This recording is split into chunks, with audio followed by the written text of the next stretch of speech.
So, hello and welcome to our Dlubal podcast today in English. So, the first episode in English. I hope it's okay. Maybe it's also very interesting for those who are abroad from Germany, so also English listeners. So, it will be a very nice episode today. Today about a very interesting topic in the construction industry. The way we plan buildings and structures is moving forward, is changing. And also the way we plan these structures is also changing. So especially the thing parametric design. So set up different parameters in order to create and to plan new structures will be more and more important. And therefore, we have a very nice guest today. I say welcome and hello to Junghwo. Hi, thanks for inviting me. You're welcome. Junghwo, who are you and what are you doing?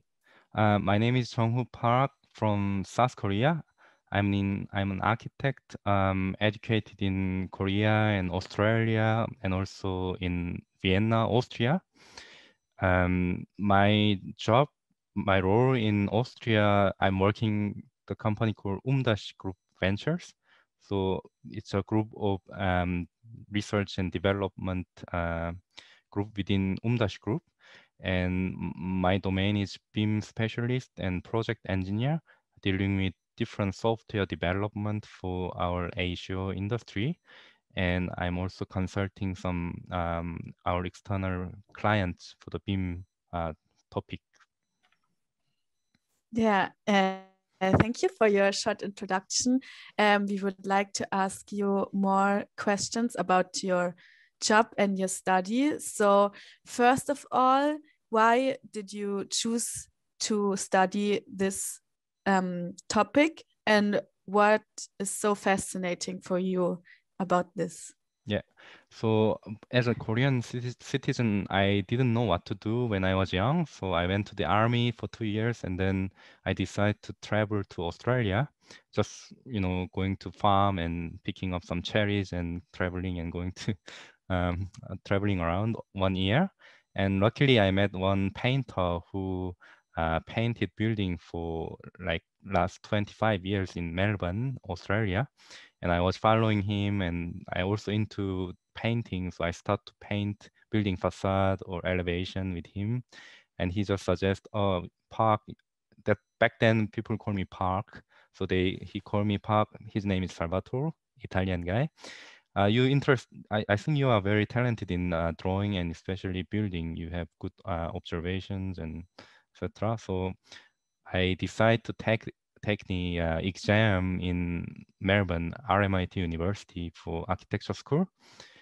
That's how I entered at the beginning architecture school, and then I practiced in Australia as an architectural assistant, draftsman, and step by step or basic procedure. And I decide, okay, for me, if I'm doing, it's great, generic building to design, but I was very fascinated by something extraordinary. So I decided to travel to Germany for 1 year to see from Germany's center. It's easy to travel along the different frontier. And I figured it out, okay, maybe it's good time for me to study master degree in Europe. So I was searching for like well-known star architects who teach at university, and I found out my former professor, Zahadid. She is teaching in university, the Applied Arts, University of Applied Arts in Vienna for last 15 years. So I was like, okay, this sounds good. So I applied there, and that's I start to learn about parametric design or generative design, computational design, all these different words. So that's how I started. And that's why you are still in Vienna now? That's right. So after graduate, somehow, yeah, I just staying in Vienna. It's a nice city. Ah. You said Zaha Hadid? Yeah. it's one of the most famous, or I think the most famous architect in the world. So, of the She was very well known star architect and one of the first women who got Pritzker's prize. This is like architecture award. She as a woman she got first prize, and I always admire her architectural language. And also the Professor Patrick Schumer was also teaching together with Zaha Hadid. He's partner of Zaha Hadid. At the moment, he's principal of the Zaha Hadid Architect. And yeah, it was really great chance to learn this parametric design in university. I saw some projects of Zaha Hadid, and the buildings are very special because they are free-form buildings. So very hard to describe it in a form, in a shape. Maybe give us a short review about the architecture. We at university as a master study, we research a lot about actually not only form finding from Zaha Hadid class, but we explore all kinds of design technologies using parametric design solution. And for the first 1 year, we've focused on structural analysis using software called Karamba 3D. We researched all together. We had about 23 colleagues together in master degree study. And we exploring all this sort of new technology using Grasshopper and Karamba 3D to analyze conceptual stage of building from all kind of prototypes. And then yeah, that research was 1 year, brings us a lot of chance to learn about structural engineering. And we realized that structural engineering is really close to everything is about parameters, material parameter properties, like like road cases. Everything is dealing with parameters. So it was good practice to combine architectural concept for structural design, and that class was specifically called tectonic architecture. So we actually learn a lot in this different world. And of course, the whole Karamba developers, Karamba 3D developers, they visited university and they had a short intensive workshop at the beginning. So we, like all the students was fully engaged with this new technology in terms of structural analysis. Cool stuff. Yeah, sorry, I forgot your question. So Zaha Hadid style, I cannot really define the style, but I guess she didn't really teach us, of course, but she was inspiring us. So I think she shared their visions, I think, in order to teach you what is everything possible. Yeah, she used to say, "I cannot teach you. I can only inspire you." So I guess we just get a lot of inspiration from her, like because inspiration is difficult to teach anyway, and imagination is also difficult to teach. And her building style is A to Z. Everything is different, so difficult to define what exact style is. Right. Yeah, cool. It's very interesting. And I know you told us before about your job, but maybe to introduce in our big topic today, you can tell again what exactly you are doing in your work. And yes, maybe you can tell us something about this. Sure. So the Group Ventures, we working together with software developers and also hardware engineers, who is inventing the sensors, and we have also marketing team, and I'm myself BIM specialist, and we have also virtual design construction manager in the organization. What we do, we have a couple of prototypes. First of all, one product called Contact, which we can install the sensor on formal installation. So the sensors measuring the mass quantity of the poured concrete and the drying time and temperatures and all this sort of on-site field condition of data that is automatically synchronized to the server. And in the server, we have a BIM model, the concrete BIM model that receiving the data from the sensor. And also the construction manager, they can plan when this formwork need to be installed and which part going to be constructed and when. So based on this cycle plan, the builders are working on the construction stages on site. This is one of the product, and another one called NeoTwin. It's another department. We are developing a software called Parametric. It's a little bit difficult to pronounce it, but Parametric. We concentrate on real estate management and also from building owner side or developer side, property developer side. We are consulting how to manage the project in efficient way using digital technology. So there is a BIM model we can integrate in this specific application, and there all the cost management, planning management, and phase.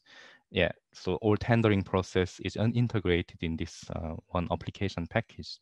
So we are developing this as well, and I'm currently also working on retail sector to come up with some BIM building information design solution for the retail area. Or we have also Neorant, which is another department trying to provide affordable housing in different continent like Africa or so we ship precast concrete factory to different continent, and they prefabricated this affordable housing on site in different continent, and they deliver affordable housing. So there are many things happening in our organization, but my main role is just supporting our team, front and end developers, and also somehow collaborate, because the developers need to know the direction also, and the client also needs some consulting service from our side. And as a BIM expert, I'm just support both internal and external team. It sounds really so interesting. And so we want to know more about parametric documentation and computational design now. So maybe also for our listeners, first, can you tell us what we can understand by computational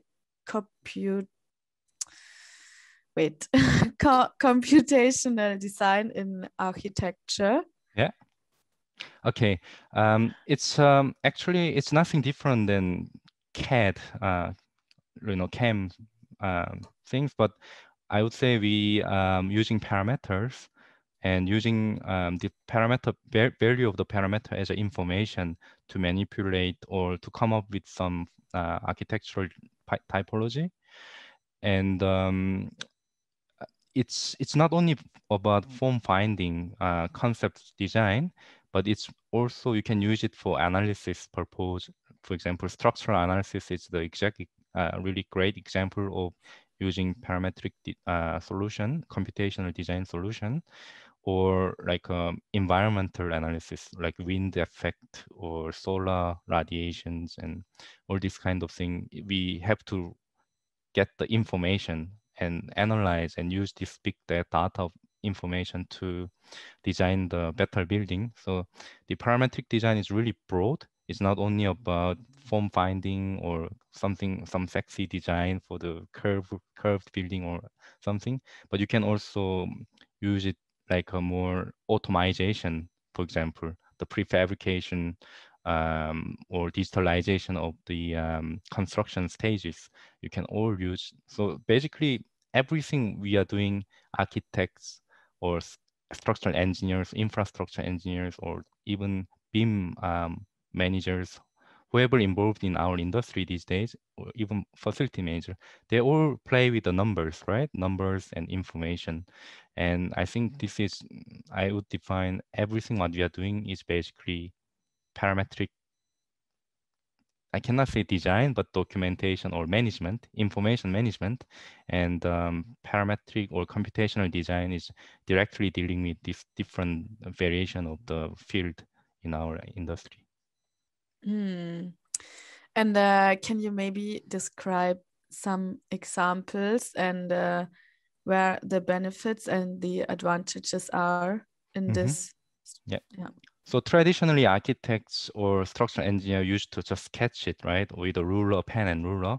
So when you sketch something, and if you want to change the length of your sketch, you end up using tracing paper, butter paper, and then draw on top of it, or you start to remove with the eraser and draw it again. But it's once you draw the line, it's fixed. There is no variable we can change the this length of your sketch line, right? But the parametric design or computational method, we are using parameters as a variable, so we can change anytime. We can make a different variation with parameters. So if we, let's say, for example, length is a very typical parameter. We have a column that start from 0 and up to 3 meters. We have element, and we can put another number and it grow 4 meters. So that allows us to, you know, work efficiently in a way. So I would say that's a great example of using parameter. But this is only single example. If many constraints, the parameter set of parameters react based on the environmental effect or the design agenda, then they will simultaneously change all this adjacent relationship. So this is somehow generative design or parametric design using this set of parameter that linked each other, I would say algorithm, that we can review or always filter out for the later use. Yeah, and what are the technical applications for that? So maybe Rhino or Grasshopper, or okay, what else can we use? So in building industry, we use, of course, you can just use text editor without any software, like such as Python or C#. You can use Visual Studio or Visual Code, and you can come up with any text programming, you know, then you can make certainly parametric design approach. But in our building industry, we commonly use Rhino or Grasshopper by McNeil Associate, or Blender is also growing, and you can integrate with Python. It's open source, it's nice. And if you're looking at game engine, but we use a lot in these days in building industry called Unity 3D. We can use C# script to manipulate or parameterize the our tasks. So I think those are one of the major parametric design tool. And currently, many BIM authoring software such as Revit or Allplan or ArchiCAD, you know, the Bentley products, they have their own parametric design solution. So there is also Dynamo BIM for Revit, Autodesk Revit, or ArchiCAD is directly linked to Grasshopper with Rhino. And currently also Rhino is inside of Revit, so you can use Rhino inside of Revit as a parametric design solution. Or you know, I also seen some of them using just typical AutoCAD, but they script the AutoCAD script text script, and they can also come up with a very interesting geometry. So I cannot I cannot define which software is specific parametric design tool, because I think these days everything is parametric design tool in the end. Like even or like a Sophistic or Dlubal, you all using parameters. So indeed everything is parametric design, or it's difficult to say parametric design, but computational design tool, you can use it then. Yeah, applications which can be based on parameters in order to make it more convenient for the user.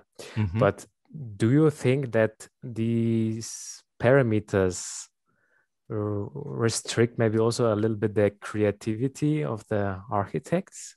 Are there any restrictions which can influence maybe the creativity of the architects?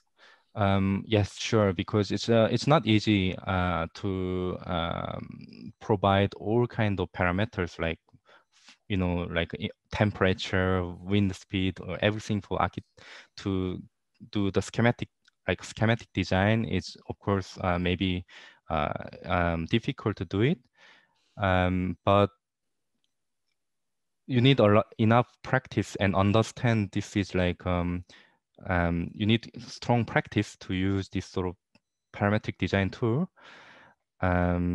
or you don't only concentrate on those constraints of parameters, but you can be you can, just like our hand sketch, you can also use this form finding strategy without too much constraints. So accidentally you can come up with some form as an architect, just like sketch. But it all depends on how you want to approach.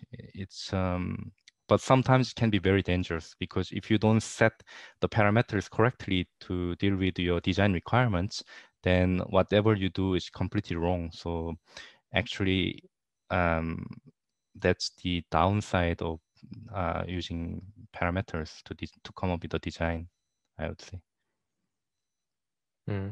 So you were also talking between architects and engineers. It's very important to have a good communication in order to have a very good good foundation for the whole project. So how do you see the collaboration between architects and structural engineers at the moment? I think that's key to succeed, to collaborate both two different disciplines. I worked for structural engineer or architecture firm where they already has structural engineers within the team. So it was very nice. If as an architect we can propose our concept, and then we can directly communicate with the engineer within the team. So you can see the response directly, like, okay, I was wrong, this is not possible, or maybe it's too costly, too dangerous. We can get the response directly. And also in terms of sharing the model, the common model together, makes us much efficient to approach the goal together. So I really think that the architect and structural engineer must work together, not only the later stage, but possibly from the beginning altogether. That brings us a lot of efficiency. So the structural engineer doesn't have to completely redo the work for their calculation, because from the beginning, the engineers can show us how we can set architectural model for them to use later phase in calculation, or I don't know, for the reinforcement detailing and etc. So working together is very important, I must say. Yeah, and for now we already had episodes where we talked about the problems of BIM and everything, but do you think BIM is still just a tool or a working planning method, or is it more? It's really broad domain what BIM is. That also many people say nowadays building information management, not building information modeling. But BIM, indeed, the single source of truth is coming from model. The quality of model is very important. If model is wrong already as an input, then all the output, whatever the information we are leveraging from the model is wrong. So the model is very important. And people who dealing with building information modeling in facility management or sustainable design, anyone who involved in this it's not new, it's this BIM world, and they always use the model. So the model is the essential source for all disciplines. So building information modeling, it's very tricky work. For me, it's nothing different than CAD, traditional CAD work, 3D model work, but we are now more strict, and we providing much more information within the geometry. So non-graphical information is in geometry. So our task became much more strict, but at the same time efficient, I would say, becomes efficient with the BIM. Yeah, but why do you think that so many architectures and also engineering offices still don't plan with BIM? The main issue is the BIM cost at the beginning. You need to train the employees, regular training, not just the one-time training and finish. It's not possible because you have to set for company contents, library, like templates, and certainly whatever BIM tool we're using, it's digitalization. It's no longer just hand sketch. So someone need to know exactly like a big, deep technological part to implement the company use. And every company has different style, right? For example, in architectural office, you don't draw a piece of tree in your building drawing. Nobody drawing exactly same human figures or the trees. Everybody has different style, even text font. So there must be someone who providing them the exact style that they can use even in this current digitalization world, because traditionally some architects wants to have exactly their sketch for their drawing, right? But this is very difficult to do it in these days, and someone need to spend a lot of effort very early stage. And I think the benefit you can only find out with the time, like at least whole project, their pilot project is being done, and you can see there was difficulties and there are benefits. And then with the time, they can see more benefit in the future. But our industry is everything. The big enemy is the time, and also the small budget of architectural service or structural engineering service, I would say, in comparison to product owners or manufacturers. They earn, I think, much more revenue than planning team.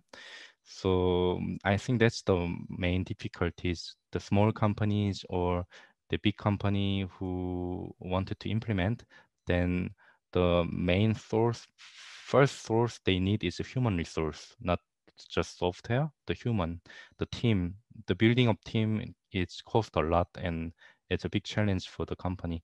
I think that's why with the time, you have always these time constraints and difficult to spend their own investment. I think this is the major issue, but it's being better and better. And because I think it becomes better and better because also the education, especially from the universities and colleges, are focusing more on educate the students concerning building information modeling and also digital planning of structures.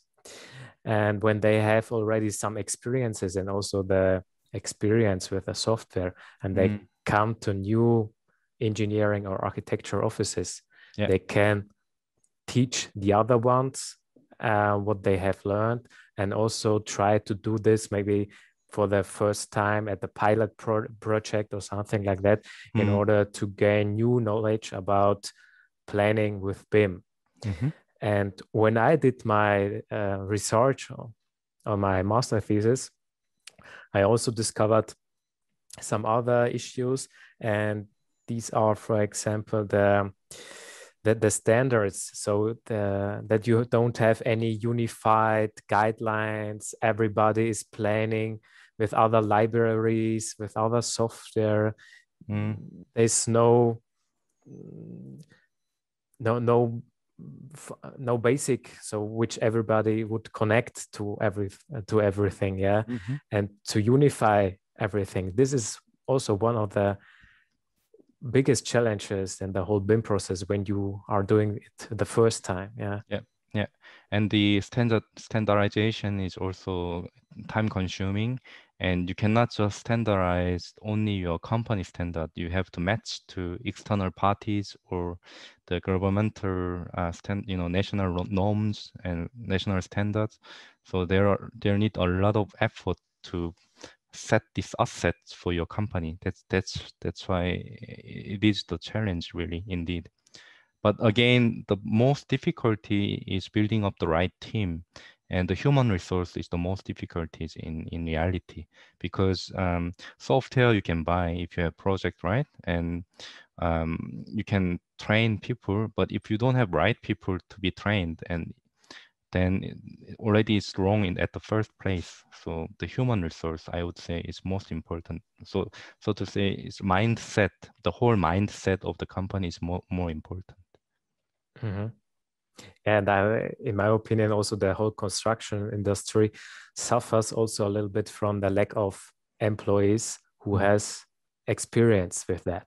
Yeah, and in general, the whole construction industry, there's a lack of, in my opinion, qualified and well experienced employees and engineers and architects. That's right. So our podcast is a little bit about digitalization, the future of construction industry. So it would be very interesting. How do you see the future of the construction industry, planning buildings? What do you think? Actually, I also personally did many interviews with other people, and I realized that future wouldn't be not much, like more or less same, I guess, because the idea of this digitalization is being already implemented since 1960s, 70s, right? With or like not in building industry, but in industrial sections like automobile industry or manufacturing industry, they all like digitalized it already since 1970s. And building industry, we start to realize our own problem, but it's different than just producing the product. Every building, every land, every earth on environment is different. So that's why it's difficult to somehow digitalize every single building or infrastructure project. But my understand right now of this digitalization, it's getting better. Really, I see a lot of effort from everybody involved in our industry. So I see the future going to be much bright for sure than now. Already in present time, I see there are a lot of improvement in globally, not only in Europe, but in Asia, in America, North America, South America. Everybody is supporting this new technology. So I think future will be much more efficient in our industry, as close to, hopefully, to the manufacturing industry. But at the same time, nothing different. So we'll do similar job, but there will be much developed standardization and the regulation from the governmental level or international organization level. So I think in the future, it's much easier for us to follow that rules or protocol from the national level, I would say. Maybe let's take also take a look to the planning companies. So do you believe, are there any changes in the culture of architecture and engineering offices? Because in Germany, for example, we have a lot of free and independent planners, whereas in England or America, they are really huge and big planning companies, general planner. Yeah, I think it's as you said, from the education, young generation, new graduates, they are very familiar with all these digital tools, most of case. Now, most of architects or structural engineer students, they're using 3D model, not just hand sketch. So for sure, it's much better. Like regardless of small office or big office, I think it's getting better and better. But the funny thing in architects, I don't know exactly in structural engineering office, but architectural office, the funny thing is that it doesn't guarantee the architect is very good if you use this digital tool. There are still in architectural planning office, people traditionally working, but the end result could be even better, you know? It's very controversial. I don't know how to explain exactly, but not every like a good architects are super efficient in working in digital world, but they still produce a lot of good job because they are more, there are a lot, architecture it's not only about technology, it's a lot to engage with culture and, you know, like artistic point of view, and also the architect, the way of thinking to trying to solve the, you know, the human scientific values in building. So not everything you can digitalize it, but nevertheless, I think the, yeah, small office or big office these days, they are all trying to follow this new technologies. So I think there will be a big improvement. Yeah, maybe in 5 years later, nobody gonna talk about this anymore because everybody is doing it. So I see also their trend, and maybe this is also a good question for you, that a lot of engineering and architecture offices build up their own department or development department team for programming such computational or parametric planning tools, design tools. So would you agree when I would say, okay, every engineer and every architect has to learn programming in the study, or has to learn it? Absolutely. I not only for engineer or architects, I think any domain, regardless of building industry, scientist, or I don't know, the accountant, anyone who working in the future, all need to do the programming, I think, because that way you can be more creative, you can be more efficient, and you not get bored, of course. You can customize. So yeah, especially for architecture office or engineering office, I would say every 15 or 20 employee, at least there need to be one programmer who could maximize or support them to be more, you know, creative or customizable, scalable, like production in their plannings. Yeah. So to our listeners and to those who are studying right now, learn programming because you will need that. And I think this is a good tool when you have experiences in programming and you can help the company maybe in developing such tools for something like that. Sure. Myself, I'm also learning programming. There are so many, it's a big word again, the developers, like a software developer or programmers. There are so many languages, JavaScript, Java, or, you know, Python, C#, C++, all the F#. There are so many variations these days.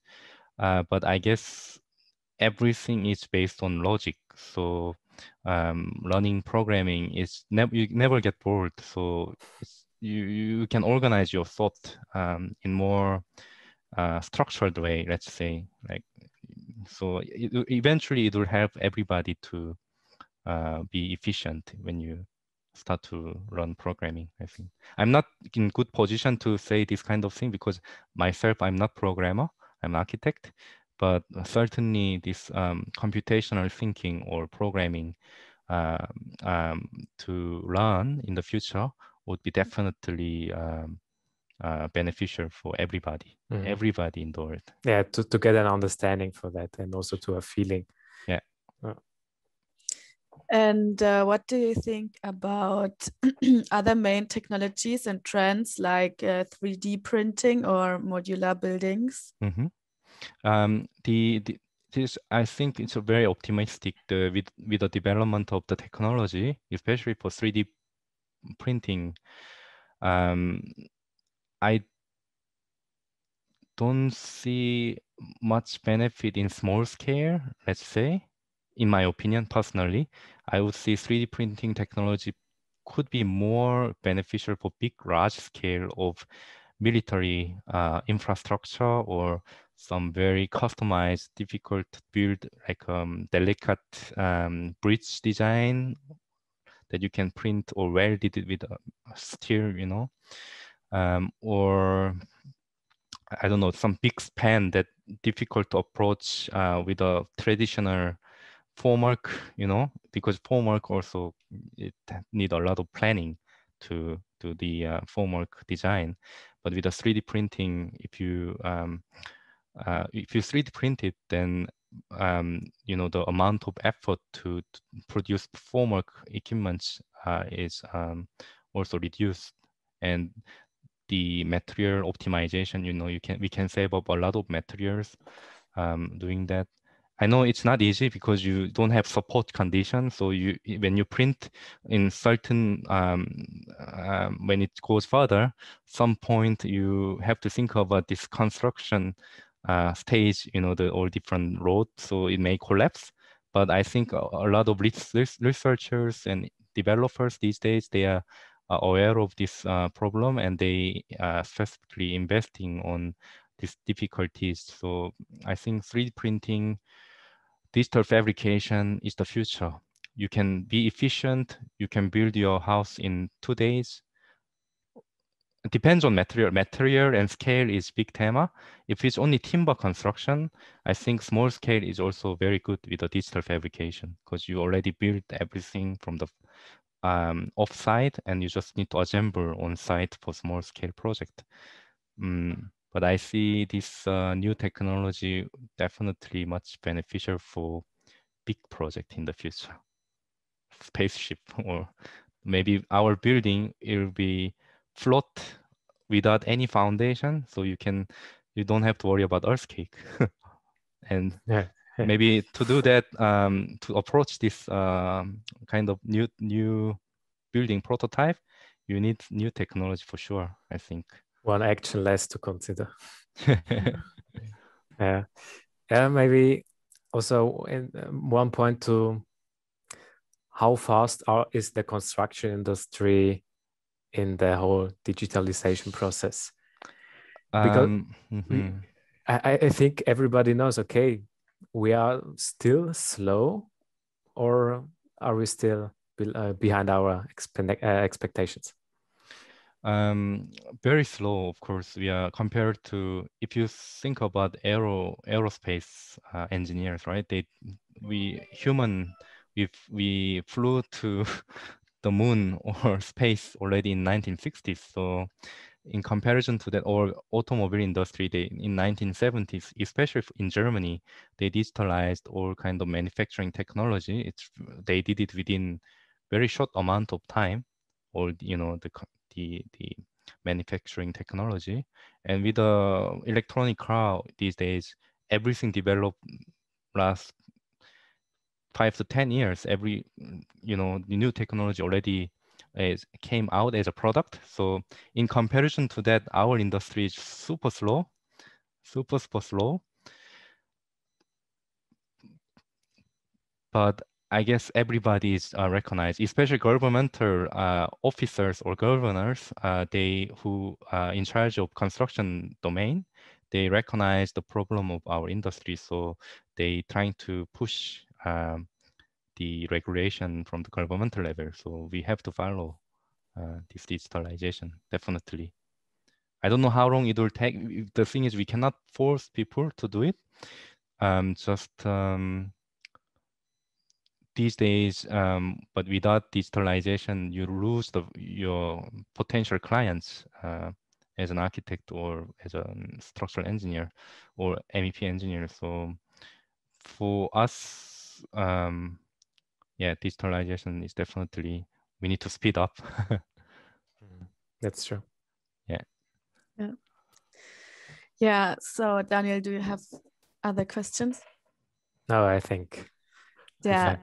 So then it was really very, very interesting. And before we have to end this, we always ask our guests which building is your favorite one. So can you tell us about your favorite building? Favorite building. It's I have different scale of favorite buildings, but I would say who I admire as an architect. I like Glenn Market. He's an Australian architect, very cultural respect, only practice within Australia. He never practiced outside of Australia, but he taught many different universities around the world. And I really admire him because he inventing the details that needs for within the cultural aspect in Australia. So I really admire him as an architect. And also, sorry, I have one more architect really admire. It's called Enrique Miralles, Spanish architect. Unfortunately, he passed away in a very early age and kind of forgotten architect these days, but he's one of the genius, I would say. It's like I like the building which respect their environment and culture. So I like the term called critical regionalism architecture. It's not traditional building, but it's not a traditional kind of approach. We use any kind of modern technology and postmodern like kind of prototypes, but it respects environment and culture specifically for architectural design. I really like that. Yeah, cool. I wanted to ask before if you have ever met Glenn. Glenn Market. Glenn Market. Yeah, I just met him only once in Australia, Melbourne. I was involved in competition as a student, and I was finalist. And in the award, he was there, and he provided all the awards. And so I just handshake, but didn't talk much in person. Okay. I was first year student, but I just realized and I found him, and I really liked it. Of course, my professor. I had three different former professors. They like Peter Corrigan in Australia, Zaha did, and I actually graduated with Kazuo Sejima, if you know the Japanese architect. So these three architects, I also definitely admire them. I love their buildings. I cannot really say which building is my favorite building, but I really, yeah. No, but I can understand this. So thank you for your time and that we could speak with you. It was really, really interesting. And yes, I think our first English episode is not so bad. And thank you that you were our guest in this episode. Thank you very much for your flexible and tolerance idea to have interview in English. I really appreciate for the invitation. Can you speak German? Little bit. Okay. Yeah, good. Then. Okay, Junghwo, thank you very much for your time. It was very interesting. And I hope we stay in contact. Thank you. Yeah. Thank you. Good. Bye-bye. Bye. Bye.